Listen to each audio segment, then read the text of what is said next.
no es muy importante, ¿no? Como isonecida, ¿no? Otro tema es hiperuricemia gota. Se descubrió que hiperuricemia es mucho más frecuente que gota. Hay mucha más hiperuricemia y gota. Y lo que produce daño severo, lo que produce muerte, es la hiperuricemia, no la gota. La gota nunca mata. Duele mucho, es muy sintomática, muy cosa, pero no mata. La hiperuricemia no da síntomas, pero mata. ¿Sí? ¿Por qué? La hiperuricemia va a condicionar depósito de cristales en diferentes tejidos. Cuando se deposita en el espacio articular, da síntomas muy severos, ¿no? Dolor severo, agudo, intenso, que es la gota. Pero se deposita en otros tejidos y en ningún otro tejido da molestias. Ustedes han visto el tofo, ¿no es cierto? Los tofos. ¿Le duele? No le duele. Ahí lo ven, ¿no? Pero no le duele. ¿Sí? El depósito en otros tejidos no da síntomas. ¿Sí? Y lo peligroso es el depósito en arterias coronarias, arterias cerebrales, va a dar infartos cardíaco, infarto cerebral, ¿sí? O el depósito en riñón, en parénquima renal, que lo va a llevar a la insuficiencia renal crónica terminal, sin que el paciente se dé cuenta. Es una enfermedad silenciosa en el riñón. Cuando se da cuenta, ya tiene la falla renal. ¿Sí? Entonces, por eso es que lo importante es la hiperuricemia. Lo que hay que manejar es la hiperuricemia. La gota hay que manejar, porque si no el paciente se va a otro médico, ¿no? Pero, digamos, no es lo importante. Lo importante es la hiperuricemia. Es una enfermedad metabólica crónica, alta carga genética, pero no está asociada con MHC. ¿Sí? Es importante porque se pensó que estaba asociada con MHC y se buscó otra enfermedad, ¿sí? Sí, para medir la actividad y se encontró en la otra enfermedad la asociación con MHC y no con gota. ¿Sí? ¿Cuál enfermedad fue la que se usó de control para gota? Se usó de exposición anquilosante. Y se encontró que B27 estaba fuertemente asociado con exposición anquilosante, pero no se encontró ninguna asociación con gota en los MHC. ¿Sí? Está asociado con algún MHC, pero no ha sido descubierto con cuál. ¿Sí? Con algo genético hay, pero no se sabe exactamente dónde están los genes asociados. ¿Sí? Mucha mayor prevalencia de hiperuricemia que gota. Hay que manejar el ataque agudo, mantenimiento de la hiperuricemia, el control de la hiperuricemia y la gota, por supuesto, y manejar la hiperuricemia sintomática. Siempre se tiene que manejar la hiperuricemia. ¿Ok? Cuando se diagnostica gota, presencia de cristales de urato monosódico en líquidos sinoviales, diagnóstico de gota. Si ustedes tienen cristales de gota en líquidos sinoviales, diagnóstico de gota. ¿Sí? Puede que tenga algo más, una infección, por ejemplo, pero gota tiene. ¿Sí? ¿Ok? Tofos con cristales de urato monosódico. ¿Sí? También hace diagnóstico de gota. ¿Sí? Y 6 de los siguientes. Más de un ataque de artritis aguda al año, es frecuente. ¿Sí? Máximo de desarrollo de inflamación articular en un solo día, en 24 horas. Es lo típico. ¡Blum! De pronto aparece el cuadro. Ataque monoartritis. ¿Sí? Enrojecimiento sobre las articulaciones. Se pone como en la inflamación producida por interleuquina 1, ¿no? El ataque gota es producido por interleuquina 1, que produce gran inflamación, ¿no? Entonces se pone rojo, caliente la articulación. ¿Sí? Ataque la primera articulación metatarsica, la podagra, ¿no es cierto? La podagra ataque la primera articulación metatarsofalángica. Es característica de gota, más o menos 50% de pacientes debutan con podagra y 75% hacen podagra en algún momento de su evolución. O sea, la podagra es un marcador de gota. Sin embargo, no es la única causa, la gota de podagra, ¿no? Hay otras causas de podagra, frecuentemente trauma en las mujeres que usan zapato con punta, ¿no? ¿Han visto el zapato con punta? Pobre, esta región de acá sufre, ¿no? Qué mentalidad del humano, ¿no? El pie es así y lo mete en una punta así. El humano siempre ha sido loco, históricamente ha sido loco. ¿Cuál es la idea, ¿no? De meter al zapato al pie en un sitio que está apretada toda la punta? Pero bueno, eso da frecuentemente también inflamación de esa primera metatarsofalángica que parece gota, pero no es, ¿no? ¿Sí? Sobre todo en mujeres que usan el zapato en punta, ¿no? Compromiso articular unilateral tarsal, ¿sí? Frecuente, que no da compromiso de un solo sitio, sino de otro sitio. Frecuentemente el tarso, ¿no? Tofo probado es uno de los criterios, ¿no? Hiperuricemia, también Pero respecto a hiperuricemia, la mayoría de pacientes con gota tienen hiperuricemia, ¿sí? Con ataque gota me refiero, ¿no? Tienen hiperuricemia. Pero hay más o menos un 30-35% de pacientes con ataque agudo de gota que su ácido úrico se cae a nivel normal o por debajo del normal. ¿Por qué? Porque el ataque de gota es cristalización de cristales de urato monosódico, de ácido úrico, ¿sí? Desde sangre. De sangre se cristalizó y se depositó. Por lo tanto, de sangre cayó. ¿Ok? Entonces puede ser que haya caído por debajo inclusive de lo normal. Entonces un título normal de ácido úrico en sangre durante el ataque agudo no descarta ataque agudo de gota, por si acaso. ¿Sí? Quistes subcorticales sin erosiones en la radiografía, lo vamos a ver en la imagen, cultivo negativo. ¿Sí? 6 de esos dan también diagnóstico de gota. ¿Sí? La podagra, ¿no? Ataque a la primera articulación tarso-metatarsiana, se pone rojo bruscamente, duele intensamente. ¿Sí? Usualmente es monoarticular, pero puede ser con cierta frecuencia oligoarticular. Podagra más tarso, ¿no?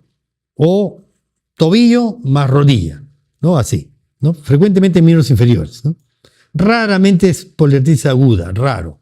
Pero la poliartritis crónica sí es frecuente en la gota atofagia crónica, ¿no? Es frecuente, recurrente y precipitada por un factor desencadenante. Recurrente porque viene el primer ataque a los 35, 40 años, primer ataque. Siguiente, 10 años después. El siguiente, 5 años después. El siguiente, 3 años después. El siguiente, 2 años, 1 año, 6 meses, ¿no? Se van acortando los periodos entre ataque y ataque. Es lo típico, ¿no? ¿Sí? Y usualmente hay algún factor desencadenante. En la etapa antigua era el tomar el vino, que se cultivaba, no sé, ¿cómo se dice? ¿Se incubaba? No se incubaba, se conservaba, ¿no? En los barriles esos que tenían plomo, ¿no? Se los unía con plomo. Entonces hacían enfermedad plúmbica, ¿no? Por plomo. Pero eso ya no hay actualmente, ¿no? Pero de todas maneras, ¿no? El alcohol es un factor desencadenante frecuente, ¿sí? Porque el alcohol produce, acuérdense, los cambios bruscos de concentración de ácido úrico en sangre, es lo que precipita el depósito en tejido, ¿sí? El cambio brusco puede ser hacia arriba o hacia abajo. Entonces, cuando el paciente toma alcohol, ¿qué produce? Inhibición de la hormona antidiurética. Al inhibir la hormona antidiurética, se pierde todo el agua. Por eso el borracho al día siguiente tiene sed, ¿no? Pero perdió mucha agua, ¿ok? Y si perdió mucha agua, digamos, el ácido úrico era eso dentro de todo el torrente sanguíneo. Pero si se deshidrató, ahora es así, ahora es así. Lo mismo, pero representa un porcentaje mayor. O sea, porcentualmente incrementó bruscamente la concentración de ácido úrico en sangre. ¿Por qué? Porque se deshidrató por el alcohol. Perdió hormona antidiurética, perdió el agua y se deshidrató, se concentró. Entonces ahora tiene más ácido úrico porcentualmente. ¿Sí? Entonces, eso es el alcohol. Pero cualquier forma de deshidratación va a dar lo mismo. ¿Sí? Si yo lo pongo a jugar un sujeto varias horas sin darle agua, se va a deshidratar y si tenía hiperuricemia va a ser gota. Ataque gota. ¿Sí? O si está en sala de operaciones 10 horas y no mantuvieron bien el equilibrio hídrico, se deshidrató, hace un ataque de gota. ¿Sí? Entonces hay que... El factor desencadenante puede ser también deshidratación, ¿no? El ataque más frecuentemente es dentro de las primeras 24 horas, se produce el máximo de intensidad de dolor, ¿sí? Usualmente es miembros inferiores, frecuentemente es podagra, como dice, manejo es colchicina endovenosa. En el Perú nunca tuvimos colchicina endovenosa, hasta el momento actual no tenemos colchicina endovenosa. Por eso en el Perú no se usa colchicina endovenosa, ¿sí? Pero igual, cuando le hagan una pregunta de examen, ustedes no saben de dónde viene la pregunta. Frecuentemente viene de España, ¿no? O de Estados Unidos traducida. ¿Sí? La fuente de preguntas frecuentemente son esas.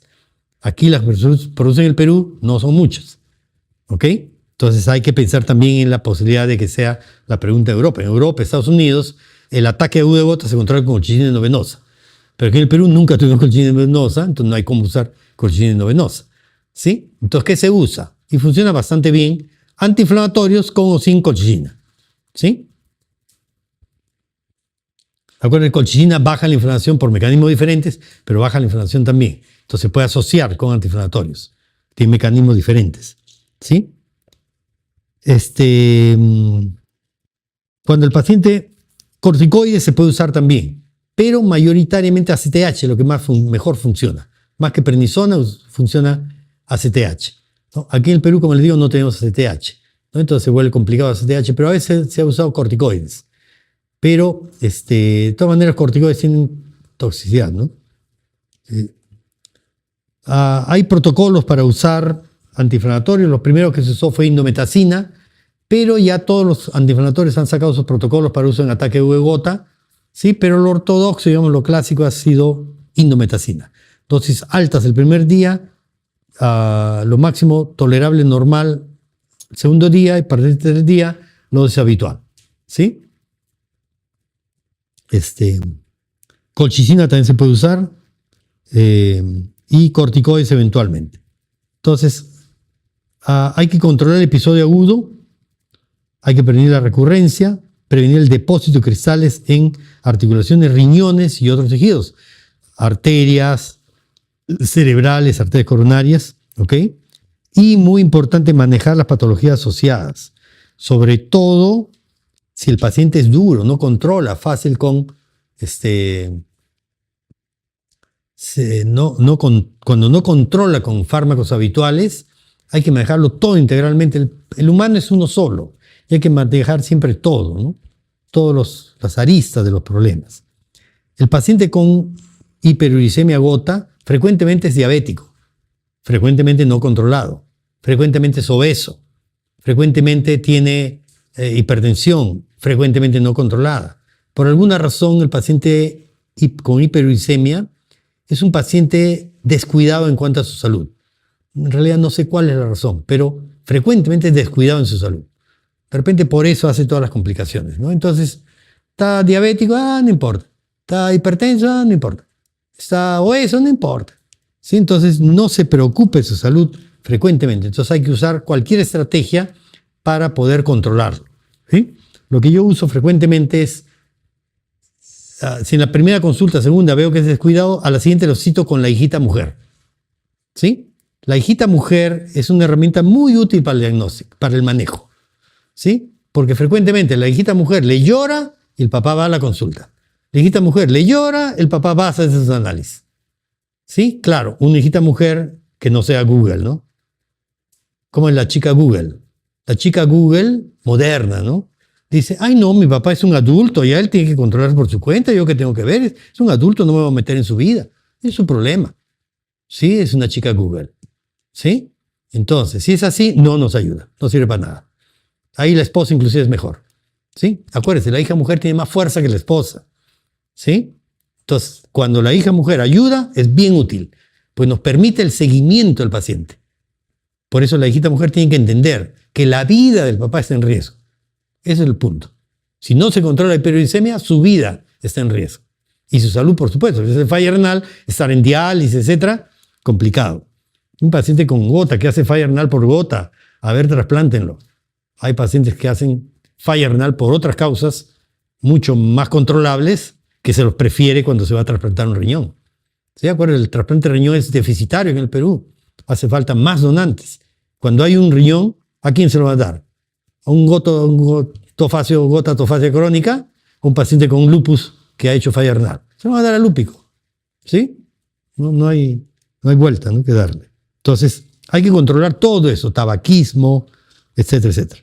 Esto yo pensé que era de colección, no, hay todavía gota tofacia crónica, ¿sí? Hay que manejarlo. El objetivo del tratamiento es lograr el nivel de ácido úrico en sangre y orina normal. Ese es el objetivo. ¿Qué arma utilizan? Ya, lo que sea. Pero tienen que lograr controlar el nivel de ácido úrico en sangre y orina, llevarlo a niveles normales. Y se puede, con un buen tratamiento integral, se puede, ¿sí? Controlando la obesidad, controlando la diabetes, controlándole colesterol, controlando el triglicérido, controlando su personalidad para que no se pierda el seguimiento, etcétera, etcétera, ¿sí? Bueno, los agentes inhibidores antinoxidasa, lo clásico en el Perú es allopurinol, pero ya tenemos fluxostat también en el Perú. El que no tenemos es uricasa, muy caro, es extremadamente caro, ¿sí? No va a llegar probablemente a Perú. Pero sí tenemos allopurinol y tenemos fluxostat, ¿no? Entonces hay que usarlo en la dosis que corresponde para controlar, ¿sí? ¿Cuándo uso un inhibidor antinoxidasa, sea allopurinol o fluxostat? Primera condición, ácido úrico sérico mayor de 11 miligramos por decilitro, ¿sí? Si tiene más de 11, tengo que usar albuminol o celulotat de todas maneras. Si en la orina tiene más de 1 gramo en 24 horas, más de 1000 miligramos en 24 horas, tiene que usar un inhibidor antinucleasa. Si tiene más de 3 episodios de ataque agudo al año, tiene que usar inhibidores antinucleasa. Si tiene tofos, si tiene tofo, quiere decir que está depositando ácido úrico por todo lado, también en la piel. ¿Sí? O sea, el tofo es un signo que está por todo lado sembrado de ácido úrico, ¿sí? De cristal de urato modosódico. Dentro de ellas, parénquima renal, arteria cerebral, arteria cardíacas, ¿no? Eso es lo peligroso, ¿no? El paciente hace un infarto y al final se murió de un infarto. Entonces dice, fue un infarto de joven. No, porque tenía ácido úrico elevadísimo hace años que nadie se lo controló, ¿sí? Y litiasis urinaria de ácido úrico. Tiene que demostrarse que es de ácido úrico.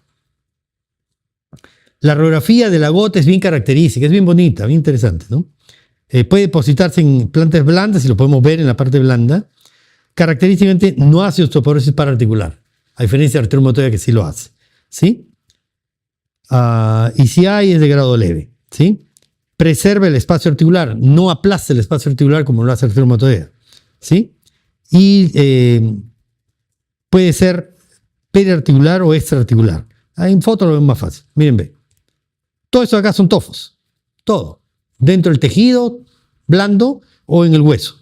Todos son tofos. ¿Sí? Aquí el tofo, mira, aquí está el tofo también, ¿no? Miren el tofo aquí se ha depositado, pero aquí ha producido esta imagen que es característica. Ven aquí el hueso como una puntita, que hace así, ¿sí? Y hace así. Esa es una imagen característica del tofo, del depósito de gota. El tofo, ¿sí? La imagen con ese borde. Mírenlo acá también. No lo hago para que lo vean así directamente. ¿Ven esta imagen? Con puntas a los costados. Esa es la imagen típica del tofo, ¿sí? Eso hace el diagnóstico de tofo. Pero está por todo lado el tofo. Y no le duele en el hueso, ¿ah? Hueso tampoco no duele el tofo. En el espacio articular duele, pero el tofo, en el hueso no, ¿sí? Es del líquido, miren, del tofo. Perdón, del líquido de gota, ¿no? Si ven ahí van a ver gran cantidad de cristales, ¿no? Pero es blanco, pero no es blanco amarillo como el líquido séptico, ¿no? Pero es así turbio, ¿no? Totalmente turbio. El tofo, sitio más frecuente, pabellón auricular, pero ese es donde se está manifestando, puede haber en cualquier sitio y sobre todo en tejidos, ¿sí? Cuando hacen un pequeño scratch de ese tofo, van a ver estas imágenes del cristal. Aquí estamos viendo 1, 2, 3, 4, 5, 6, ¿no? Pero cuando es de un tofo, van sembrado de cristales, ¿no? El tofo, o lo que obtengan ustedes líquido sinovial, se lo pone y no le vayan a poner ningún disolvente, ni agua, ni suero salino fisiológico, nada, ningún colorante, nada, no se le pone nada. Cualquier cosa que le pongan ustedes al líquido que han obtenido, a los cristales, a la masita que han obtenido, sale como una mayonesa, ¿no? Sale del tofo, ¿no? Una cremita sale, ¿no? ¿Sí? Lo ponen en la lámina y la laminilla encima. No le van a poner nada de líquido. Pero se diluye todo, se desaparecen los tofos, los cristales, ¿sí? Esto aquí son cristales birefringentes con punta a los dos lados, ¿sí? Como un palito de dientes con punta a los dos lados, ¿no? El cristal de ácido úrico es birefringencia negativa. Depende de la posición del segundo filtro, ¿sí? Aquí está en una posición y este cristal, se dan cuenta, está en posición contraria. Si ustedes mueven el filtro, le dan vuelta, lo giran 90 grados, este pasa a color azul y este pasa a color amarillo. La imagen es bien bonita cuando lo ven en el cristal. Así es cuando lo ven sin el segundo filtro, en blanco y negro, ¿sí? Se ve igual, sino que sin color, ¿ok? Pseudogota, CPPD con orcarcinosis es lo mismo, ¿sí? Son 3 nombres de lo mismo. CPPD es enfermedad por pirofosfato de calcio, ¿no? En inglés. Enfermedad degenerativa, causa un proceso inflamatorio, o sea, se presenta después de los 55 o 60 años, ¿sí? El CPPD. Es una enfermedad inflamatoria recidivante, crónica, pero de inflamación no tan severa como una artritis séptica, por ejemplo. Está asociada a diferentes enfermedades metabólicas, hiperpara, hemocromatosis, hemosiderosis, hipognesemia, hipofosfatasia, amiloidosis, dan CPPD como causa secundaria, ¿sí? pero la primaria es más frecuente, ¿no? El líquido sinovial nos va a mostrar cristales de CPPD, ¿no? El manejo es básicamente con antiinflamatorios para el ataque agudo, ¿ok? Y se usa la colchicina 2 o 3 al día, tablet de 0.5 miligramos, que como viene, 2 o 3 diarias de mantenimiento, ¿ok? Hay autores que dicen que existe profilaxis para CPPD, pero hay otros que dicen que no, mentira, no hace profilaxis. Profilaxis es evitar que se produzca el cuadro, ¿sí? Pero hay mucha gente que dice que sí es profiláctica, ¿no? Usted le dan y ya no vuelve a hacer la enfermedad. Pero a veces vuelve a aparecer, ¿no? Entonces, se le da su antiinflamatorio los primeros días, ¿no? En dosis antiinflamatoria normal, y se le da la colchicina, ¿ok? Se le mantiene colchicina 1 o 2 años. Después de 1 a 2 años tienden a bajar la colchicina. Si no reaparece el ataque, bueno, ya se salvó, ¿no? Si reaparece, vuelven a usar lo mismo, ¿no? Eso es como personalmente yo hago, ¿no? Se le da la colchicina junto con el antiinflamatorio, se mantiene colchicina, el antiinflamatorio se lo quita una vez que ya mejoró, unos días después, y se queda con colchicina por un par de años. Y de ahí se empieza la bajada lenta, a veces se lo va bajando. ¿Ok? Aquí ven la condrocalcinosis, la calcificación, miren, de todo el menisco, todos los cartílagos están calcificados. ¿Ok? Condrocalcinosis. Aquí está más bonito, miren. Aquí están viendo solo la calcificación del cartílago. El menisco no lo ven calcificado, pero el cartílago sí, ¿ven? En cualquier sitio que se produzca el depósito en el cartílago, es diagnóstico de condrocalcinosis por si acaso. No tiene que ser en el sitio donde está el problema inflamatorio, ¿sí? Porque muchas veces donde hay la inflamación no hay la imagen de calcificación. Acuérdense, para que haya la imagen de calcificación, tiene que haber una cantidad de hidroxiapatita depositada suficiente para que dé una imagen de calcificación. Pero puede haber depósito sin imagen, ¿no?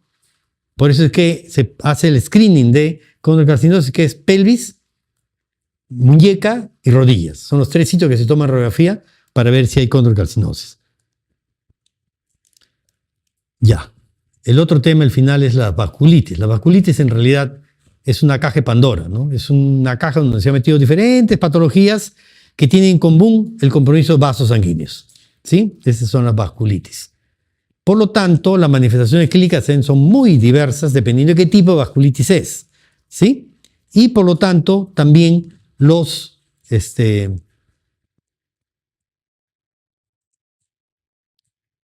me pregunta acá si el manejo de la gota aguda sería colchicina más indometacina, y para el control del purinol, más o menos. O sea, inicialmente se le da antiinflamatorio y actualmente ya no se usa indometacina por la toxicidad que está asociada, ¿no? Se usa cualquiera de los nuevos, Celecoxib, Etoricoxib, Meloxicam, cualquiera. Todos ya han hecho estudios que demuestran su efecto en ataque agudo de gota, ¿sí? Por eso actualmente ya usamos los nuevos, más colchicina, ¿sí? Y cuando ya pasa el ataque agudo, se le quita el antiinflamatorio, se lo va retirando y se queda con colchicina por mucho tiempo, ¿ok? ¿Cuánto? Vamos a ver. Y luego se le pone su allopurinol. Después de 2 a 3 meses que ha comenzado a usar colchicina, recién se añade, idealmente después de 3 meses se añade allopurinol, ¿ok? Si ustedes le ponen allopurinol muy tempranamente, precipita ataque agudo de gota. El ataque agudo de gota es muy doloroso. El paciente no les va a querer mucho si por añadirle muy rápido allopurinol le precipitan un ataque agudo de gota, ¿sí? Y si está con un ataque, el ataque no para. Si no se le quita el allopurinol, no para el ataque. Entonces, por eso es que durante ataque agudo hay que quitar colchicina y no dar hasta que tenga 3 meses de... Perdón, allopurinol, y no dar hasta que tenga 3 meses de colchicina, ¿ya? Entonces decimos que las vasculitis son diversas y los investigadores han ido haciendo sus propias clasificaciones de vasculitis. Esta clasificación, por ejemplo, del año 52, del doctor Sick, clasificó en angiitis por hipersensibilidad, angiitis alérgica granulomatosa de Schwarz-Strauss, arteritis temporal, portinodosa y arteritis reumática, que en realidad es la misma que la arteritis temporal, pero portinodosa y arteritis temporal, ¿sí? Muy vaga, ¿no? Muy poco precisa. Entonces, ¿qué pasó? Todo el mundo seguía haciendo sus clasificaciones. Entonces, la Organización Mundial de Inmunología, la IUIS, dijo, vamos a hacer una cosa. Hay tantas clasificaciones. Vamos a agarrar los expertos de Australia, los expertos de Estados Unidos, los expertos de Canadá, los expertos de Francia, etcétera, etcétera, etcétera, de los países más que trabajan más la parte de publicaciones, ¿no es cierto? Los reunimos en un hotel y cerramos la puerta. Y le decimos, no salen hasta que nos saquen una clasificación de vasculitis. Eso es lo que se hizo, ¿sí? Eso fue el consenso de Chapel Hill, que se agrupó especialistas de diversas partes del mundo, se los puso ahí en el hotel y se les dijo, no salen hasta que tengan una clasificación de vasculitis. ¿Ok? Se hizo el año 1993, salió publicada en una revista de reumatología el año 1994, ¿sí? Que clasifica las vasculitis en vasculitis de vasos grandes, vasculitis de vasos medianos y vasculitis de vaso pequeño. ¿Ok? Son la clasificación que salió ahí. Vasos grandes, la arteritis temporal o arteritis de células gigantes y la arteritis de Takayasu, ¿sí? Vaso mediano, poliarteritis nodosa y la enfermedad de Kawasaki. ¿Ok? Y vasos pequeños, granulomatosis Wegener, que ya no se habla de granulomatosis Wegener, sino se habla ahorita de angeitis con, ¿cómo es? Poliangeitis con granulomatosis. Poliangeitis con granulomatosis, ¿sí? Es el nombre actual. No se menciona actualmente a Wegener en represalia por la desgracia que hizo a los judíos en los centros de concentración, ¿no? Él fue uno de los médicos jefes ahí y investigador, hizo muchos descubrimientos, no solo la vasculitis, pero hizo cosas muy poco éticas con los judíos, experimentos que le obligó al mundo a retirar su nombre de los anales mundiales, ¿no? Por eso ya no se dice Wegener, sino poliarteritis con granulomatosis. El síndrome de Sjögren-Strauss, poliarteritis microscópica, púrpura de Schönlein-Henoch, ahí también otra historia, ¿no? Los norteamericanos dicen Henoch-Schönlein, ¿sí? Y los europeos dicen Schönlein-Henoch. Henoch norteamericano, Schönlein es alemán, ¿sí? Entonces, Schönlein lo escribió varios años, muchos años antes que Henoch. Por lo tanto, debería ser Schönlein simplemente, o en todo caso, Schönlein-Henoch, pero no Henoch-Schönlein, ¿no? Que no corresponde históricamente. Pero bueno, igual. Vasculitis con clima diferencial y la leucocitoclástica cutánea, que es una descripción anatomopatológica. ¿Ok? ¿Sí? Pasó el tiempo y se descubrió los ANCAs, los anticuerpos contra el citoplasma del neutrófilo, que marcaron un antes y un después en vasculitis. Entonces se habla de los vasculitis ANCA positivos y vasculitis ANCA negativos, ¿sí? En todos los vasculitis, aquí están los ANCA positivos, que son todo este grupo acá, ¿sí? Y los vasculitis ANCA negativos. Se sigue manteniendo la clasificación por tamaño de vaso sanguíneo, ¿sí? Pero se los divide en los que son ANCA positivos y ANCA negativos, ¿ok? Entonces los ANCA positivos son los vasculitis vaso pequeño que tiene ANCA positivo, la poliangitis microscópica, ¿sí? La granulomatosa de poliarteritis con granulomatosis, el síndrome de Sjögren-Strauss, que tienen ANCA positivo. La que más frecuentemente tiene ANCA positivo, más del 70% es la poliarteritis con granulomatosis. Más del 70% son ANCA positivos, ¿sí? Y las demás son ANCA positivos en menor frecuencia y además con un patrón diferente de ANCA, ¿ok? Las otras son ANCA negativos de vasos grandes, la arteritis de células gigantes en adultos mayores 50, la mayoría dice mayores de 60 años, y la arteritis de Takayasu, que es una arteritis de vasos grandes también, ¿no? Polimorfos nucleares también, pero en adulto joven, ¿sí? Adulto muy joven, ¿ok? Y aquí están, si es que tiene que... estos son los de vaso mediano, ¿no? Poliarteritis nodosa, que puede ser ANCA negativo o ANCA positivo también, ¿sí? Los ANCA negativos va a ser asociada con enfermedades autoinmunes mediada por IgA o por crioglobulininas, ¿sí? Y las que son ANCA negativos van a ser poliangitis microscópica, ya les dije, los ANCA positivos, ¿no es cierto? Entonces la clasificación de vasculitis en relación a los ANCAs, ¿sí? Felizmente las vasculitis son enfermedades muy raras, ¿sí? Muy poco frecuentes en la comunidad. Por ejemplo, la vasculitis es una patología a diferencia de las otras enfermedades difusas del tejido conectivo que vienen y se quedan a vivir por siempre con el paciente. La vasculitis vienen y se van, ¿sí? la gran mayoría vienen y se van. ¿Ok? O matan al paciente o lo dejan vivir y queda libre de enfermedad frecuentemente. No siempre, pero frecuentemente. Por lo tanto, en vasculitis no se habla de prevalencia, sino de incidencia. ¿Sí? Porque frecuentemente se van, el paciente queda libre, entonces la incidencia es lo que nos determina qué tan frecuente es. Entonces, la incidencia por millón estamos hablando. Polinitis nodosa, 4 por millón. 2 a 18 por millón en el rango. La granulosis alérgica, Churg-Strauss, 2.4 por millón, menos la mitad. ¿Sí? Wegener, 8.5, el doble que polinitis nodosa, es más frecuente. 1 a 9 por millón. ¿Sí? El Kawasaki hay dos variedades, la que se da en Japón, 900 por millón, ¿sí? Es bastante más frecuente, ¿ok? Y el Kawasaki de los Estados Unidos, que es 300 por millón en población asiática, 230 por millón en negros y 120 por millón en blancos, ¿sí? O sea, cambia dependiendo del grupo etario.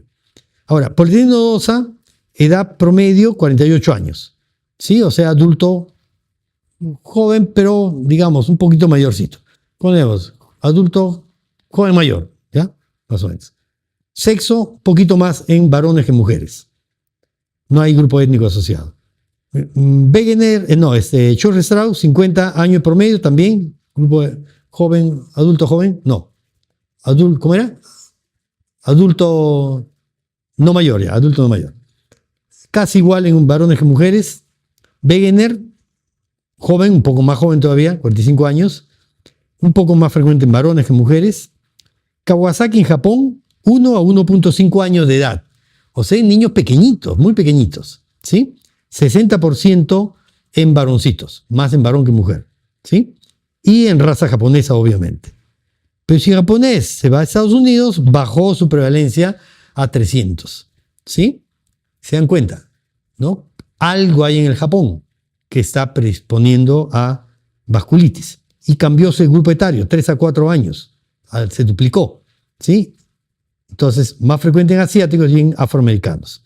Las vasculitis por hipersensibilidad son esas vasculitis que toma un medicamento de una persona, le aparece una manchita en la pierna, agita el medicamento y se pasó. No pasó nada. ¿Sí? Esas son las vasculitis por hipersensibilidad, por eso son raras en su descripción, pero es lo más frecuente, es muy frecuente. Pero, digamos, como no se reporta, se lo considera raro. Ojo, todos esos datos salen de los reportes de los países, ¿no? Si no se reporta, no hay el dato. ¿Ok? 47 años en promedio, que es cuando los humanos comenzamos ya a usar medicamentos, ¿no? Hipertensión, diabetes, etc. ¿Sí? Igual en varones y mujeres, un poquito más en mujeres que en varones. Púrpura Shonen-Henoch, 140 por millón. Mucho más que polinitis nodosa, pero menos que Kawasaki, por ejemplo, en Japón. ¿Sí? O sea, no es despreciable la frecuencia de Shonen-Henoch o Shonen-Henoch. 5 a 17 años, pero puede verse hasta los 20, y un poquito más en varones que en mujeres, pero casi igual. Behçet, una vasculitis también, 1000 por millón en Japón, 3 por millón en Estados Unidos. Otra vasculitis que es muy prevalente en Japón. ¿Sí? Algo pasa en Japón que da mayor prevalencia de vasculitis. También que han tenido condiciones especiales, ¿no? 2 bombas atómicas, ¿sí? Una explosión de un centro nuclear, ¿sí? Entonces, bueno, algo está pasando que tiene más frecuencia de vasculitis, ¿no? Aparte de cáncer de estómago, que también es más frecuente en Japón, ¿no? Pero bueno, entonces 27 años de edad promedio para Behçet, adulto bien joven, ¿sí? De hecho, en el Japón es la principal causa de ceguera en adulto joven, es Behçet, ¿sí? Que causa neuritis óptica y malogra el nervio óptico, ¿sí? Y produce ceguera, ¿no? Entonces, muy importante Behçet. 66% en varones, más frecuente en varones. Raza medio oriental, Medio Oriente también es frecuente, y en japonés. Takayasu, miren, su frecuencia es 2.6, parecida a Churg-Strauss. Sin embargo, nosotros en Perú vemos mucho Takayasu, ¿sí? México también ve mucho Takayasu. Nuestra raza también tiene frecuencia de Takayasu, por si acaso.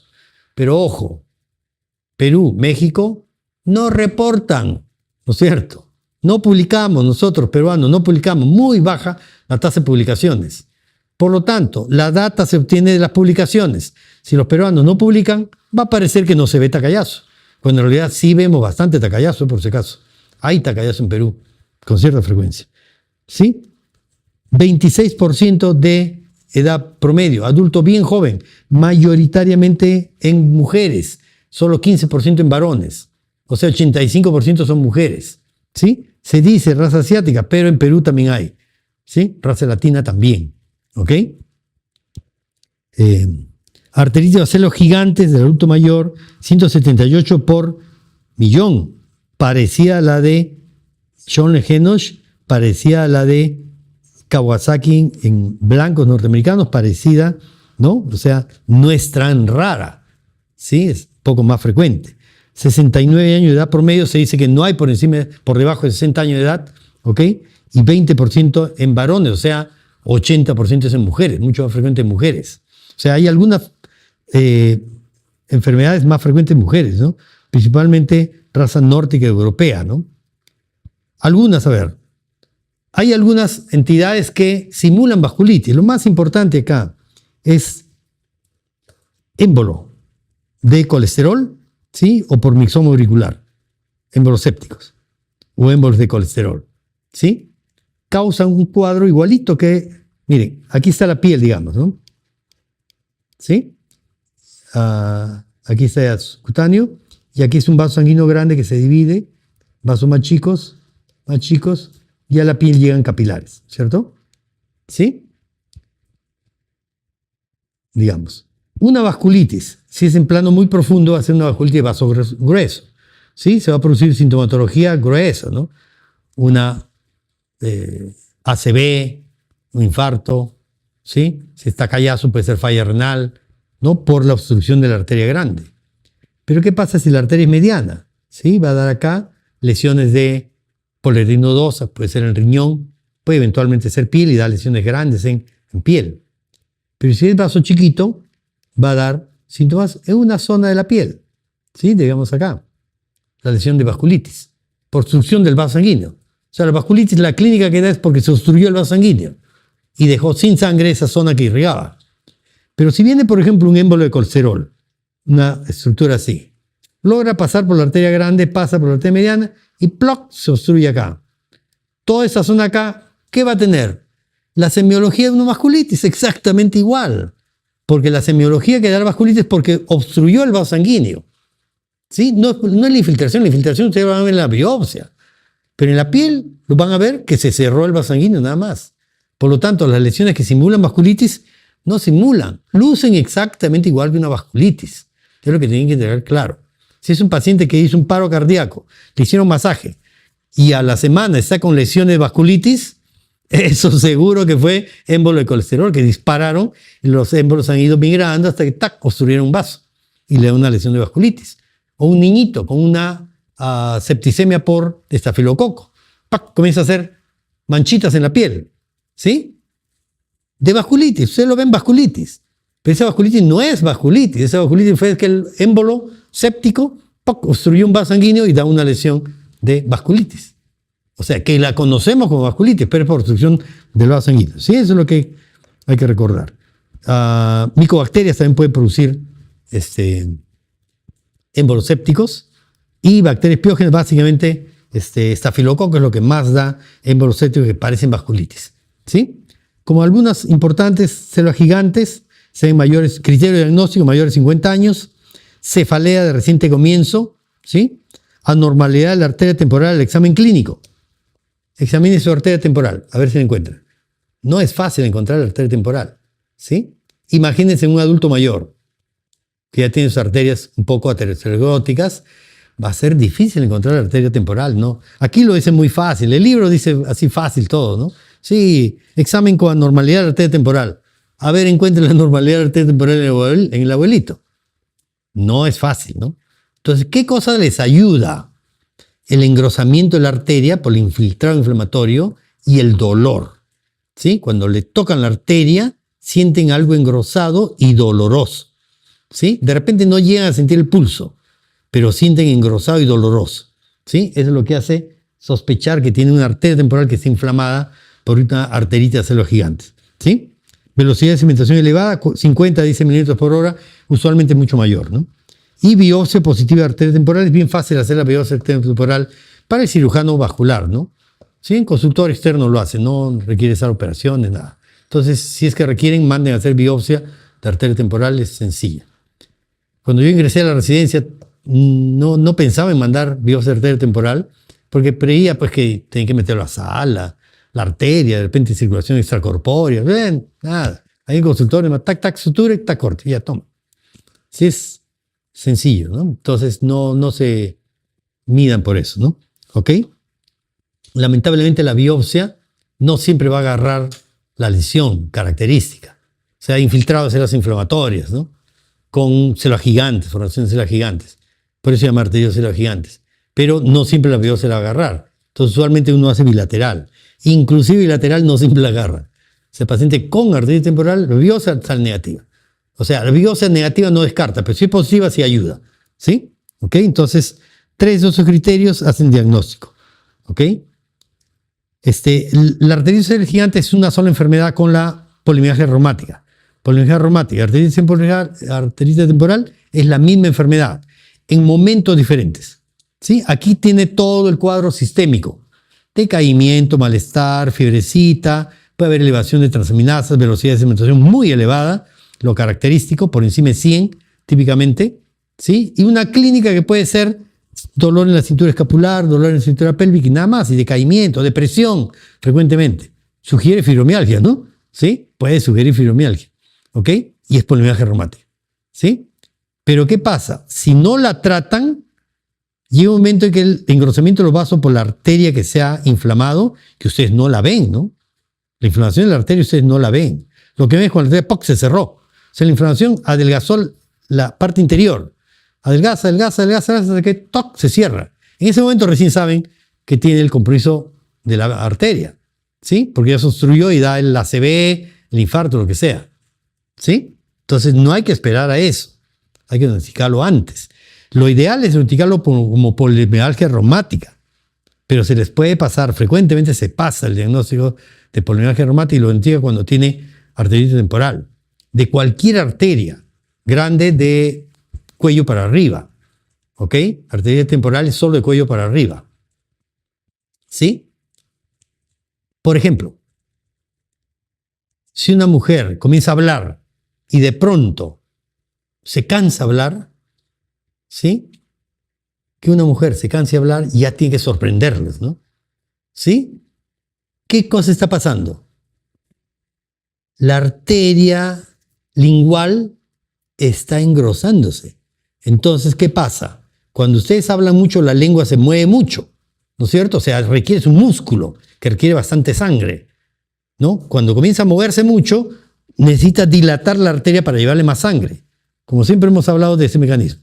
¿Sí? Necesito dilatar la arteria para que llegue más sangre al músculo, que es bien irrigado. La lengua es un músculo muy fuerte, ¿no? ¿Sí? Pero si está engrosada por la pared que está engrosada por la arteritis temporal, no se va a dilatar, ¿no? Por lo tanto, no pasa suficiente sangre y la lengua comienza a sufrir hipoxia, ¿no es cierto? Comienza a sufrir insuficiencia de irrigación y comienza a doler, ¿sí? Para de hablar, descansa un ratito y sigue hablando. Se cansa, para, sigue hablando. ¿Sí? Por ejemplo, ¿no? Entonces, eso está indicando que se está cerrando la arteria. Es un signo de emergencia, ¿no? Inmediatamente hacer el diagnóstico y tratamiento. Y la más peligrosa es la obstrucción de la arteria central de la retina, que le lleva la sangre a la retina. Por lo tanto, si 3 minutos, 4 minutos se queda sin sangre en la retina, se murió la retina. Y no tiene capacidad de reparación, se queda ciego. ¿Sí? Entonces la obstrucción de la arteria central de la retina es peligrosísima. Pero puede estar cerrándose. ¿Cómo se llama eso? Tiene un nombre. O sea, ceguera pasajera. ¿Cómo se llama? Les pregunto porque no me acuerdo. A ver en el chat si se acuerdan. Se me fue el nombre. Como que se cierra la arteria y vuelve a abrirse. Se cierra y vuelve a abrirse. O sea, episodios fugaces de falta de visión. Amaurosis fugax. Muchas gracias. Amaurosis fugax. Fugax, en realidad es con X. Amaurosis fugax. ¿Sí? Amaurosis fugax, ustedes ya no esperan demostrar arteritis temporal. No lo esperan demostrar. De frente empiezan corticoides. 1 por kilo. ¿Sí? ¿Por qué? Porque si ustedes quieren demostrar, ¿sí? De repente va a tener que ir a interconsulta a oftalmología, ¿sí? Y de repente tiene que hacer arteriografía. ¿Sí? 4 o 5 días. De repente al tercer día, ¡pac!, hizo otra mamografía de fugas que ya no se abrió. Se quedó cerrado. Y se quedó ciego. O sea, ya no llegó a hacerse el diagnóstico antes de que se quede ciego. Entonces, la mamografía de fugas, por ejemplo, es una emergencia. Se le inicia tratamiento y se hace todos los estudios para el diagnóstico. Pero se inicia tratamiento. ¿Ok? ¿Cuál es el tratamiento? Prednisona 1 por kilo.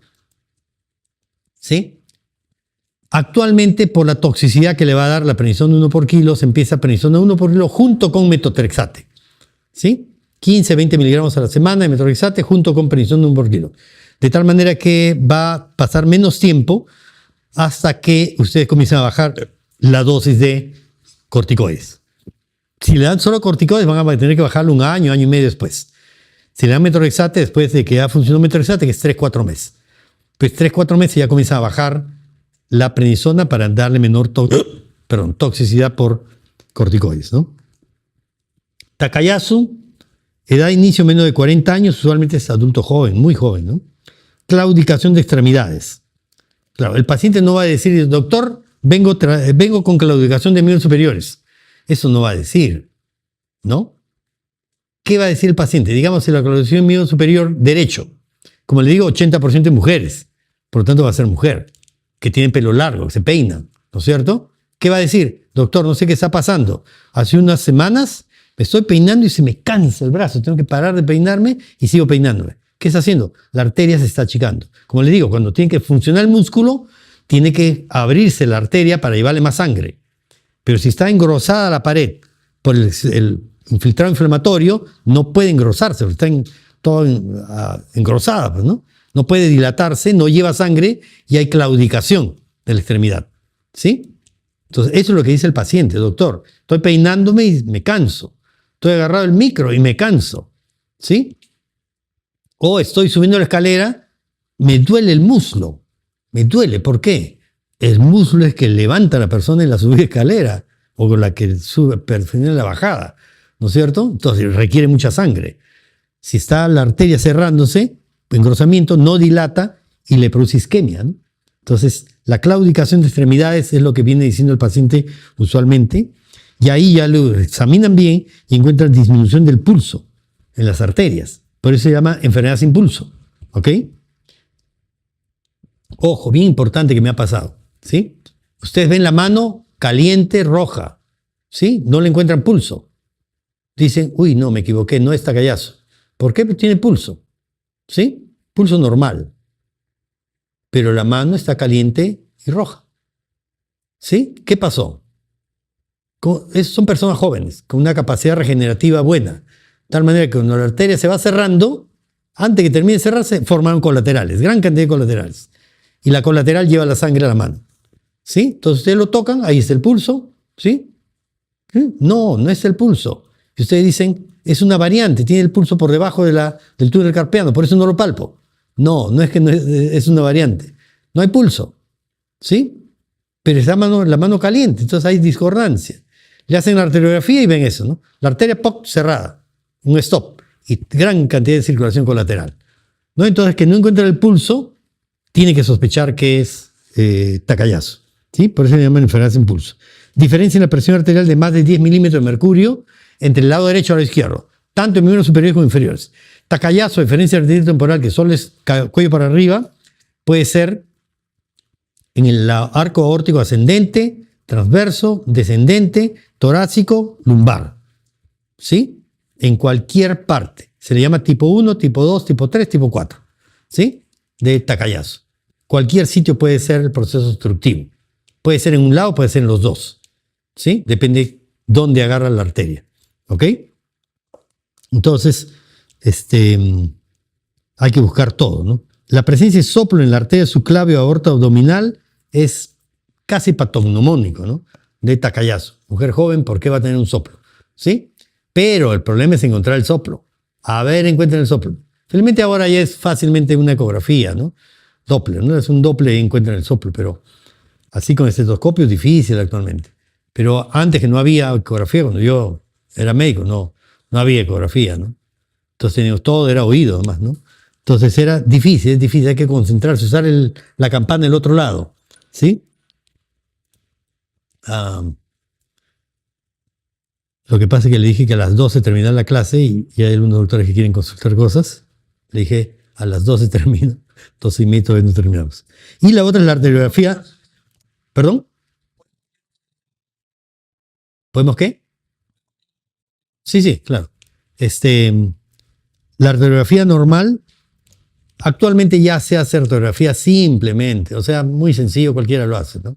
Antiguamente no, era bien difícil hacer una arteriografía, ¿sí? Había que meter un catéter larguísimo por el pie, entrar, pasar pulmón y llegar al corazón del otro lado para insuflar el contraste. Uy, solamente 1 o 2 radiólogos lo hacían en el Perú. ¿Sí? Era bien complicado. Actualmente no. Pone una sustancia y la radiografía de, ¿cómo le llaman? De digital, las radiografías digitales por sustracción, ¿cómo es? Tiene un nombrecito, pero actualmente ya se hace sencillamente. Cualquiera lo hace. En muchos centros en el Perú lo hacen, ¿no? Entonces, pero 3 o más de estos criterios hacen diagnóstico de Takayasu. ¿Cuál es la terapia? Prednisona 1 por kilo. ¿Sí? Como va a ser un tiempo de prednisona y joven, no hay mucho riesgo de toxicidad, entonces se le da solo prednisona usualmente, ¿no? Mírenme la obstrucción de la arteria, miren aquí cómo está, se ha achicado totalmente, ¿no? Miren esta acá, tremenda obstrucción de la arteria, ¿sí? Poliarteritis nodosa es una enfermedad muy difícil de diagnóstico. ¿Por qué? Porque lo que es característico es poco frecuente y lo que es frecuente es poco característico, ¿no? Entonces, es una combinación difícil. Poliarteritis nodosa es examen para un reumatólogo, ¿no? Para un internista. ¿Sí? Es difícil. Hay el dicho, ¿no? Cuando el cirujano tiene problemas, llama al internista. Cuando el internista tiene problemas, llama al reumatólogo, ¿no? ¿Quién hace ese refrán? Poliarteritis nodosa, ¿no? Que es bien difícil de diagnosticar, ¿sí? ¿Sus criterios diagnósticos cuáles son? 3 o más hacen diagnóstico. Pérdida de peso más de 5 kilos. Cualquier cosa le da baja de peso, ¿no? En específico. Livedo reticularis. Es característico, es imagen típica, ¿no? Pero menos del 5% tienen livedo reticularis. O sea, ayuda, pero cuando está presente. Dolor o sensibilidad testicular. Es útil, pero poco frecuente también. Mialgia, debilidad o dolor en miembros inferiores. Es frecuente, pero es poco útil. Mononeuropatía o neuropatía, polineuropatía, es quizá el criterio más importante, ¿no? Es más o menos frecuente y es bien útil, ¿sí? Lo más importante es neuropatía periférica. Polineuropatía o mononeuropatía múltiple es lo que más ayuda al diagnóstico, ¿sí? Varón joven con neuropatía periférica, primera posibilidad por poliarteritis nodosa, ¿sí? Hasta que se demuestre lo contrario. Puede ser otra cosa, puede ser lupus, ¿no? También hacen neuropatía, pero poliarteritis nodosa es el primer diagnóstico. Presión arterial diastólica mayor de 90, cualquier hipertensión da eso. Elevación de nitrogenado, creatinina alta, cualquier falla renal va a dar eso. Presencia de antígeno australiano positivo, importantísimo. Hepatitis B es la causa de poliarteritis nodosa en el 30% de casos. 30% están asociados con hepatitis B y 30% por si acaso con hepatitis C. Estos criterios se hicieron y no se han renovado, ¿sí? Cuando todavía no existía la hepatitis C, por eso no tienen en consideración eso. Pero 30% están asociados con hepatitis C. O sea, cuando se sospecha tiene que pedirse de todas maneras serología para hepatitis B, hepatitis C, ¿sí? Arteriografía normal, que es característica, las imágenes del rosario que se llaman, y la biopsia que muestra hallazgos también característicos. Miren, este es el livedo reticularis. Es un mapa, ¿no? ¿Sí? Es típico de poliarteritis nodosa. Ahora, hay otras patologías que pueden dar livedo reticularis también, ¿no? Lupus también puede dar, ¿sí? Enfermedad mixta de tejido conectivo también da, pero poliarteritis nodosa es lo típico, ¿no? Y hay personas que son muy sensibles a la temperatura, y la temperatura fría les pone una imagen que parece, ¿no? Pero le cambia de temperatura y desaparece. Aquí a este le pone calor, no desaparece, ¿sí? Si lo hace con el vidrio que usa el hematólogo, se lo calienta un poquito y se lo pone sobre la piel. Si desaparece, era vasodilatación nomás. Si no desaparece, es vasculitis, ¿no? Si tiene una úlcera, hay que biopsiarla, ¿sí? De todas maneras. Pero ojo, La úlcera la biopsia tiene que ser en el borde. Digamos, esta es la imagen de la úlcera. Aquí está la arteria que se obstruyó. Arteritis polerinodosa es arteria mediana, por lo tanto no está en la piel, en la epidermis, no en la dermis superficial, no, está en la dermis profunda. ¿Sí? Por lo tanto, el diagnóstico tiene que ser con punch. Perdón, no puede ser con punch, tiene que ser Losange. ¿Sí? O sea, hacia el fondo, ¿no? La biopsia tiene que ser profunda. ¿Sí? Entonces aquí está la arteria que se obstruyó y aquí están los vasos más pequeños. Si yo biopsio con punch, voy a agarrar solamente tejido necrótico. ¿Sí? Si yo biopsio, tengo que hacer la biopsia profunda. Y si yo biopsio el centro de la lesión, voy a encontrar solo necrosis, aunque lo biopsie al centro. Igual, todo va a ser necrosis. Tengo que agarrar así, parte de la lesión y parte sano. ¿Para qué? Para agarrar otra arteria que está con la obstrucción que todavía no se ha cerrado. ¿Sí? O sea, la biopsia tiene que ser en el borde, agarrar tejido sano, ¿sí? Y profunda, con Losange. Si el paciente tiene esto, es diagnóstico fácil, ¿no? El paciente estaba caminando normal, ¿no? ¿Sí?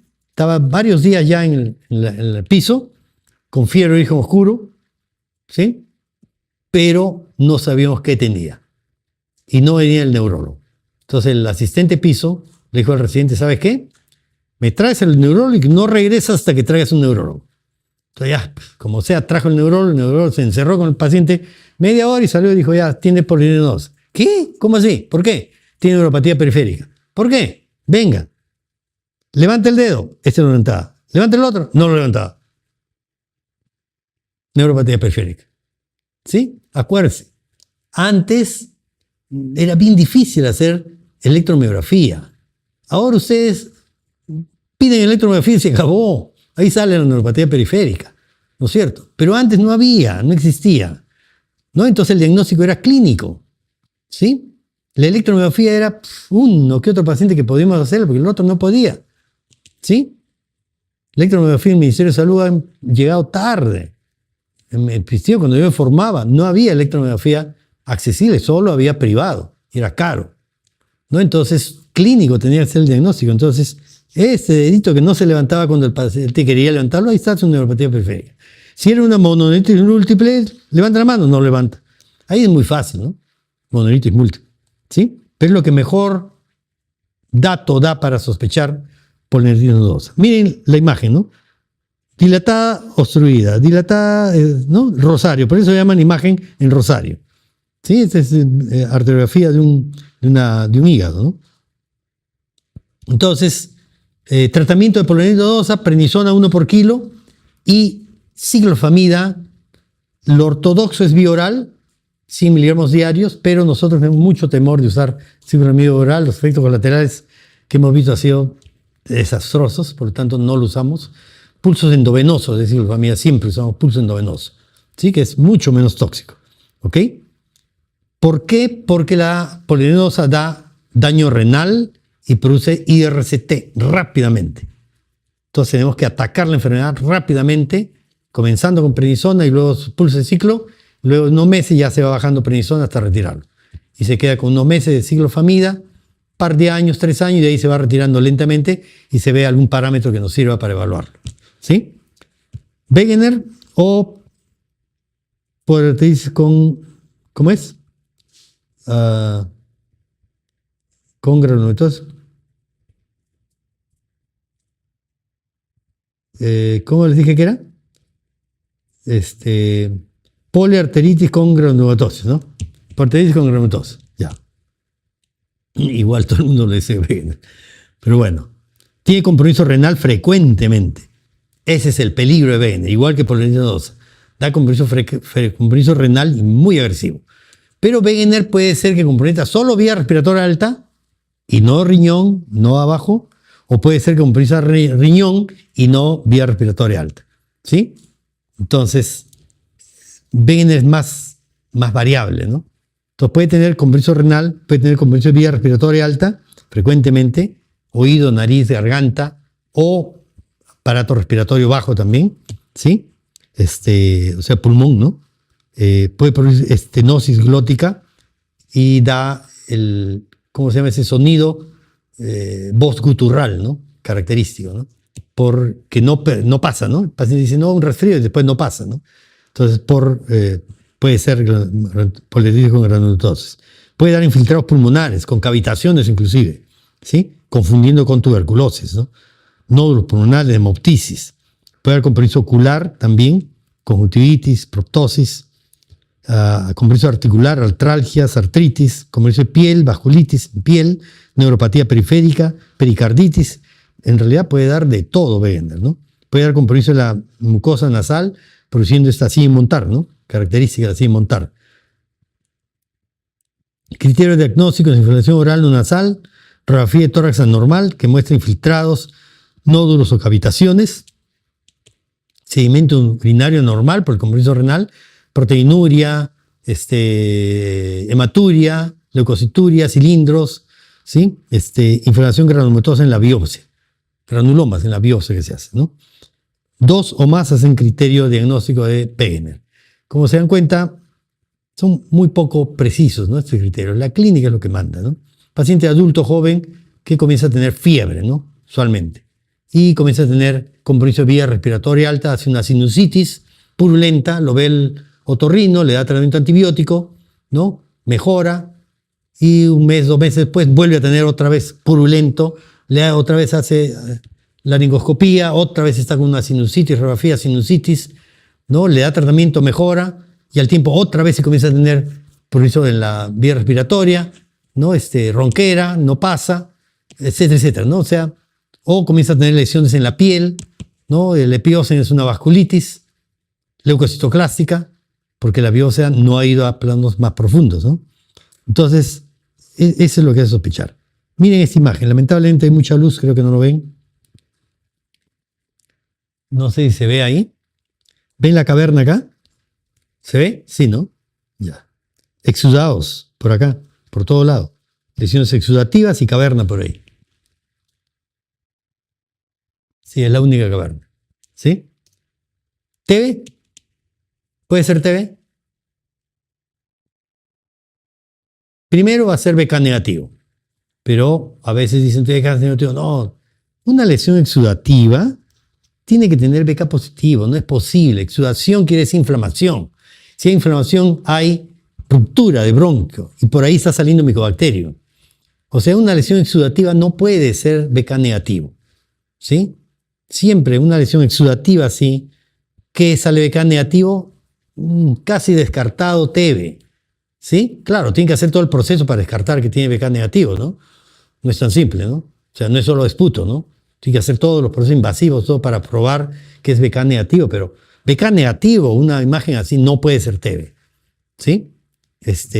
Y otra cosa, miren la caverna. La pared de la caverna es delgadita, la justa, se la ve. ¿Sí? Si es una tuberculosis exudativa, la pared también tendría que ser exudativa. O sea, gruesa, una pared gruesa. ¿Sí? Para que sea TB. O sea, solo mirando la imagen, ustedes podrían decir, no, no es tuberculosis. ¿Sí? Pero ya busquen BK, si no es, sospechen Wegener. ¿Ok? No es tan infrecuente. ¿Eh? ¿Ok? Entonces, la otra característica es que da imágenes que aparecen y desaparecen. Igual que Churg-Strauss, aparecen y desaparecen, ¿no? Y el tejido queda normal, ¿eh? No queda... O sea, esta caverna después ha sido antes sudativo, ahora está como caverna, pero después va a ser un tejido normal, se repara todo el tejido. Y aparece otra caverna por acá. O sea, esa migración que hace las lesiones solo da la vasculitis, ¿no? Sea Wegener una posibilidad o Churg-Strauss la otra, ¿no? El ANCA es positivo, ANCA citoplasmático. La otra variante es el ANCA perinuclear. ¿Ok? Entonces el ANCA citoplasmático, el antiproteinasa 3, PR3, o el ANCA perinuclear, el ANCA anti-MPO, ¿sí? Son las dos opciones. El que está asociado con Wegener es ANCA citoplasmático. El perinuclear está asociado con todos los otros tipos de vasculitis que dijimos que podía ser ANCA positivo, ¿sí? Microscópica, etc. Tratamiento de Wegener, prednisona 1 por kilo y ciclofamida o micofenolato podrían usar, ¿no? Por la agresividad que tiene Wegener, ¿no? Destruye el tejido, ¿no? Churg-Strauss característicamente tiene asma como criterio de diagnóstico, sinofilia más de 10%, usualmente es más de 30%, el criterio es bien laxo, más de 10%, usualmente es mucho eosinófilo, ¿sí? Y el antecedente de larga data de asma, ¿ok? Hay mononeuropatía periférica, es bastante característico, igual los infiltrados pulmonares que migran o aparecen, desaparecen, ¿sí?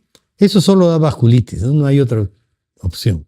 Compromiso de senos paranasales también es característico, y una biopsia positiva que muestra gran cantidad de eosinófilos, ¿no? Alrededor de los vasos sanguíneos. 4 masas en criterio de Churg-Strauss, igual prednisona 1 por kilo.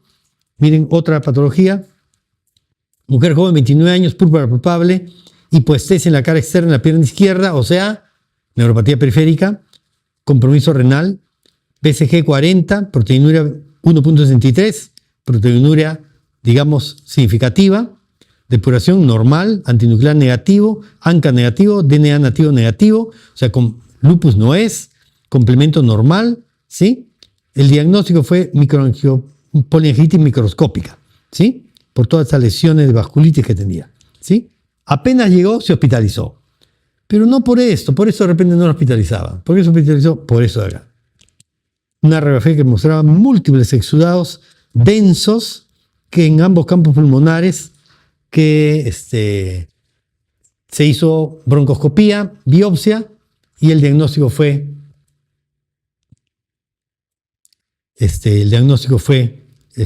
poliangitis microscópica. Esta es la última clase, por si acaso. El último tema de la clase, ¿no? Schönle-Henoch, púrpura palpable, no trombocitopénica, edad de inicio igual o menor a 20 años, angina intestinal, dolor abdominal y biopsia con vasculitis de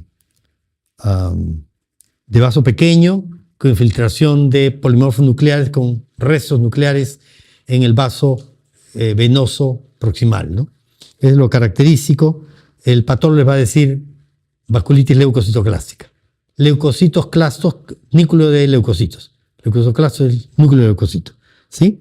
Característica, niño pequeño, ¿no? O puede ser hasta los 17, 18 años, máximo 20 años, que tiene dolor articular, ¿no? Manchitas en la piel y que previamente ha tenido alguna infección, puede ser respiratoria, puede ser urinaria, ¿no? Frecuentemente, infección viral frecuentemente, y que después comienza a hacer las manchitas, el dolor abdominal, etc.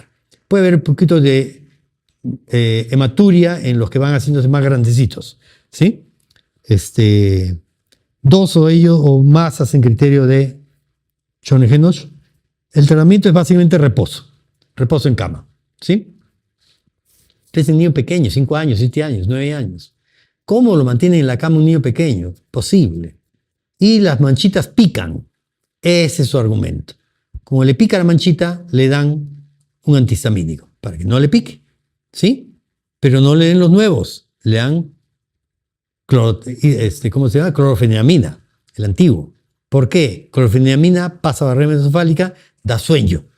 Y le dan sus 4 miligramos cada 8 horas, ¡ploc! Niños planchados en el, ¿sí? Marajuz se despierta para comer, etc., ¿no? Por el antihistamínico, ¿no? Entonces, usen antihistamínico, es una buena estrategia, porque si no, la mamá cada rato va a estar viniendo a la consulta, doctor, otra vez aparecen manchitas, ¿no? No hay cuando pare, ¿no? Si un niño no hace reposo, no para. ¿Sí? Si ya son más grandecitos, pueden hacer hematuria. Ahí le pueden dar un poquito de prednisona, ¿no? 10 miligramos, 7.5 miligramos por día, con lo cual control, después le quitan y no pasa nada, ¿no? Preguntas, a ver. 59 años, fiebre, pérdida de peso, dolor testicular, mialgia, artralgias, antecedente hepatitis B, presión arterial alta, 160-90, nódulos subcutáneos en el abdomen, libido reticular y debilidad muscular. Ya, ese paciente no existe. Tanto, ¿no? De poliartritis nodosa no puede ser, ¿no? No existe ese paciente. Pero bueno, es pregunta, ¿no? Laboratorio, leucocitosis en la dirección izquierda, velocidad alta, factor metodeo 60, proteína C reactiva 8.3, supone que está elevada, electromiografía, polineuropatía sensorial y distal, diagnóstico, biopsia vasculitis necrotizante, arteria pequeño y mediano calibre. Con el diagnóstico, poliartritis nodosa, ¿cierto? Obvio, demasiado obvio. Mujer de 38 años, diabética, hace 2 días presenta aumento de volumen y dolor severo en rodilla derecha asociado con fiebre. Examen, normal, fiebre solamente, alerta orientada, sinovitis con limitación funcional en la rodilla derecha, ecografía líquido articular en la rodilla. ¿Cuál es la conducta inicial? ¿Qué sospechan? Diabética, ¿sí? Artritis séptica, ¿no es cierto? La principal sospecha. ¿Qué tienen que hacer? Hospitalizarla, luego punción articular, drenaje, etc. ¿Qué dice ahí? Artrocentesis, entonces realizar artrocentesis, la primera conducta. Escolar de 12 años, presenta 6 días, dolor en rodilla derecha, con sensación de alza térmica, incapacidad funcional para caminar. Examen, presión normal, presión cardíaca 100, un poquito alta, fiebre, rodilla aumentada, volumen con flebosis y dolor para caminar. ¿Cuál es la conducta inmediata a seguir? Bueno, ya dijimos, ¿no? Aspiración articular, ¿no? Varón de 20 años, soltero, desde hace 3 días, presenta fiebre, dolor y aumento de volumen en rodilla derecha.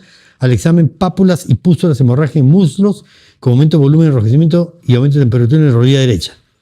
¿Qué son las pápulas? Ya, gonococo, ¿no es cierto? ¿Qué es? Síndrome artritis dermatitis, ¿no es cierto? Las lesiones en la piel. Generalmente son 1 o 2, no es mucho, son poquitas lesiones, ¿no? Chiquitas, redonditas, blanco al centro y rojito al periferia. La típica artritis séptica, ¿no? Por gonococo, ¿sí? Entonces, ¿cuál es el tratamiento inicial? Ceftriaxona. Bueno, no han puesto penicilina. No es benzatínica, ¿no? Es gesódica. Si me hubieran puesto gesódica, ahí estamos en problemas. Porque si se la penicilina es mejor penicilina. Pero el mundo actual prefiere ceftriaxona, ¿no? Pero en realidad no debería ser, ¿no? Pero bueno. Mujer de 26 años, hace 3 meses, presenta exantema y eritematosa en la mejilla y dolor en la articulación interfalángea de las manos. Al examen, el exantema empeora después de exponerse al sol. Ya sugiere lupus. Presenta úlceras orales. Sugiere lupus. Proteinuria de 980. Sugiere lupus. ¿Sí? ¿Qué patrón será? Puede ser mesangial, ¿no es cierto? O puede estar empezando una polifibratividad difusa, ¿no? Puede ser. ¿Cuál es la prueba de anticuerpos más específica para completar el diagnóstico? ¿Cuál es la prueba más específica? Anti-SM, dijimos. ¿Sí? Es la más específica. Anti-SM. No es la más sensible. Solo 20% tienen anti-SM positivo. Varón de 40 años que consulta porque desde hace 4 meses presenta fiebre, malestar, pérdida de peso, secreción nasal purulenta y hemoptisis. Varón joven, ¿no? 4 meses de enfermedad con fiebre. ¿Sí? 120/80, frecuencia cardíaca 92, palpan lesiones purpúreas en la piel, laboratorio de creatinina 3.1. Ah, ya tiene compromiso renal. ¿Sí? Severo, con creatinina ya en 3.1. Hematuria microscópica con cilindros hemáticos. ¿Sí? ANCA-C positivo. Por radiografía de tórax con nódulos pulmonares cavitarios. Ah, no, perdón, Wegener, ¿no? BK negativo por 3 veces. ¿Cuál es su...? Polengitis con granulomatosis con polengitis. Polengitis con granulomatosis, ¿no? Wegener. Varón de 23 años, obeso, presenta por primera vez cuadro inflamatorio severo de rodilla. Al examen, aumento de volumen y dolor intenso en la rodilla. A la palpación. Laboratorio ácido úrico sérico 9 miligramos por decilitro. ¿Sí? ¿Cuál es el examen para confirmar el diagnóstico? ¿Qué le hacemos? Ecografía de partes blandas, radiografía de rodillas, estudio líquido sinovial, ¿cierto? ¿Por qué? Buscamos ¿qué? Cristales, ¿no es cierto? Estamos pensando que es una gota. Mujer de 45 años, luego de larga caminata, presenta dolor en aumento de volumen de rodilla izquierda, artrocentesis y leucocitos 12.000. ¿Sí? Es un líquido no inflamatorio, inflamatorio o séptico. Séptico no es, por encima de 40.000, 50.000 células. Es inflamatorio, ¿no es cierto? ¿Cómo clasifica este líquido? Ah, eso era, ya. Inflamatorio, entonces. ¿Sí? Normal de 0 a 200, no inflamatorio de 200 a 2000 y inflamatorio 2000 hasta 20.000, 30.000, ¿no? 40.000 para adelante, séptico. Mujer de 35 años, artritis de rodilla izquierda, el líquido sinovial, condición de gran, demuestra bacterias gram positivas agrupadas en racimos de uvas. ¿Cuál es la mejor conducta? Punción, drenaje y antiinflamatorios. No, nunca antiinflamatorios. Drenaje, antibiótico parenteral. No. Esto es la drenaje y antibiótico parenteral. ¿No es cierto? Mujer de 23 años refiere 3 días de fiebre, artralgia en muñeca y rodilla derecha. 3 artralgias. Artralgias en muñecas. Artralgias, no dice artritis. Ya. Además, leucorrea. Al examen hay una rodilla derecha aumentada, volumen caliente, eritematosa. Ya. O sea, presenta inicialmente artralgias, ¿sí? y solo tiene artritis en la rodilla, o sea, la artralgia en la muñeca y rodilla derecha, ya. No, en las muñecas fue migratoria, ¿no? Pasó de las muñecas a la rodilla. Y en la rodilla ya le encontramos que tiene efusión. O sea, migratorio y luego se localiza en un sitio. Puntos referenciales negativos, se realiza artrocentritis y la identificación del microjuego muestra, ¿qué va a hacer? Gonococo, ¿no es cierto? Mujer joven, 3 días de artralgia migratoria, luego localiza en la rodilla y tiene germes, ¿no?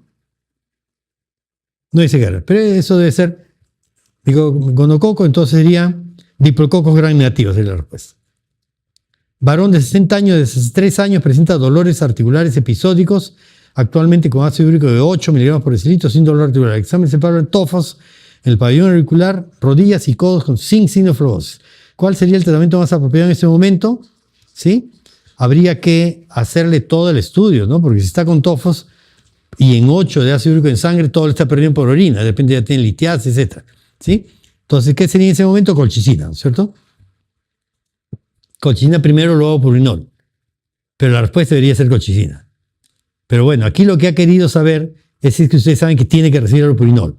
Tiene tofos y ya debe ser recibir allopurinol. ¿Sí? Por lo tanto, la pregunta fue dirigida a que sí que sabían que debe recibir allopurinol. Pero está mal la respuesta, ¿no? Porque primero será colchicina, después será allopurinol. O sea, ¿cuál sería el tratamiento más apropiado? Bueno, yo también me hubiera equivocado, hubiera puesto colchicina, ¿no? Pero, bueno, ahí consideraron que es allopurinol. Mujer de 25 años, hace 6 meses, tiene dolor y tumefacción de pequeñas articulaciones, alexemia, eritema malar, alopecia, ya lupus, ¿no? Derrame pleural bilateral, lupus, hemoglobina baja, plaquetas 40.000, trombocitopenia, segmento de orina con glóbulos rojos, cilindros reticulocitarios y granulosos. Granulosos son por glóbulos blancos, ¿no? Entonces tiene segmento telescopado, lupus es el diagnóstico, ¿no? No hay mucho que ver ahí. Hallazgo característico en la pseudogota en la presencia del líquido sinovial de cristales de CPPD, ¿no? Pirofosfato de calcio. ¿Sí? CPPD. Varón de 60 años llega a la consulta por presentar dolor intenso y tumefacción en rodilla derecha desde el día anterior, confirmándose la presencia de un derrame sinovial en la exploración. Radiografía en la articulación. ¿Cuándo una radiografía podrá aportar datos útiles para el diagnóstico? ¿Cuándo me da dato diagnóstico? Un diagnóstico con la placa. ¿Cuál? Condrocalcinosis. ¿Ven la calcificación del cartílago? ¿Está? Artritis por pirofosfato de calcio. Ahí está. Condrocalcinosis. ¿Sí? Ahí me da diagnóstico. La gota no da imagen radiológica. ¿Sí? Salvo que haya tofos, ¿no? Escolar de 8 años, 7 días de dolor de rodillas, dolor abdominal, petequias en miembros inferiores, cuadros respiratorios de 3 semanas, púrpura palpable, ya. Shone Shone. Puedo dar la información de primera metatarsofalangica. ¿Sí? Ok. Bueno, muchachos, disculpen, nos demoramos más de la cuenta, pero hemos respondido todo. Gracias, suerte, hasta luego.